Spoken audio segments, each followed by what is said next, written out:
Today we are going to discuss a topic largely ignored in the current push for early print literacy, wordless picture reading. Have you ever had a student who couldn't read? In fact, at any grade level? Maybe you wanted a way to test his or her comprehension?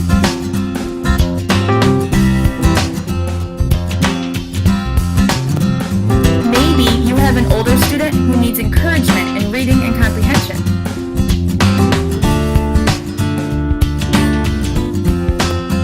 Maybe you would like a creative activity your students can do that also formatively assesses their comprehension and sense of story.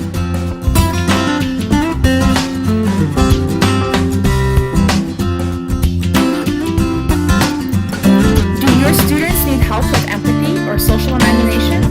We'll talk about social imagination a little bit later. Then have I got the idea for you. It's called wordless picture reading. First, there are no words in wordless picture books, and pictures are left to tell the story.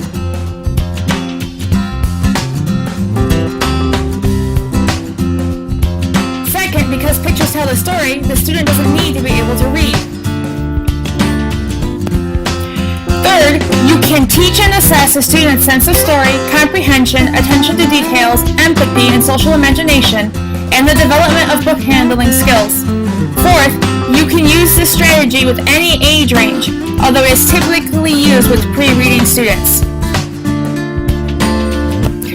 I bet I know what you're thinking. So, what are the experts saying about wordless picture reading? Lysacker and Hopper state that kids in kindergarten can learn early print-related strategies like searching the text for clues, cross-checking the text to revise previous narration, self-correction when mistakes are made in telling the story, and rereading of the story to catch new details. Lysacker, Shaw, and Alicia define social understanding and social imagination. Social understanding is a skill we use to understand each other's feelings, emotions, thoughts. In other words, our empathy. Social imagination is the application of social understanding skills to reading. Gelongo et al. Suggested an informal language assessment. Select a book to model with the students. Read the picture story to the children. Have the children dictate a new book to you. Copy their dictation to sticky notes and stick to each page, and then read aloud unless students make changes as necessary. Finally, Lysacker states that mastery of print concepts alone is not enough. Children need fantasy play. If they do not get it at home, they should have opportunities for playful interaction at school. Do we hear hints of Piaget here? So, let's take a look at a practice example. First, please follow along with the reader by seeing how they construct the story around the pictures. Second, we are going to pause this movie to watch the video. Next, let's look at how to implement this in the classroom.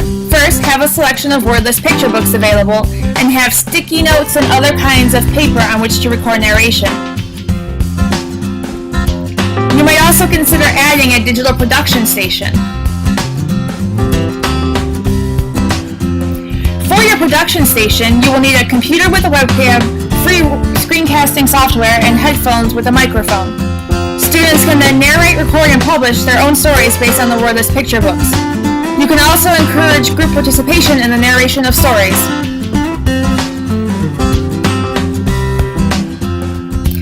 Look at the pages following your Just the Facts handout to see example assessments.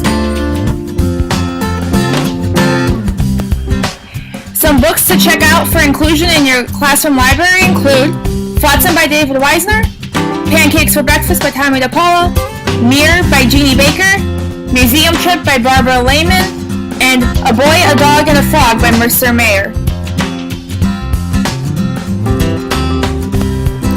This is the reference list you can use to do your own research on this topic. Thanks for listening. Please stay tuned for an activity. Created using Powtoon.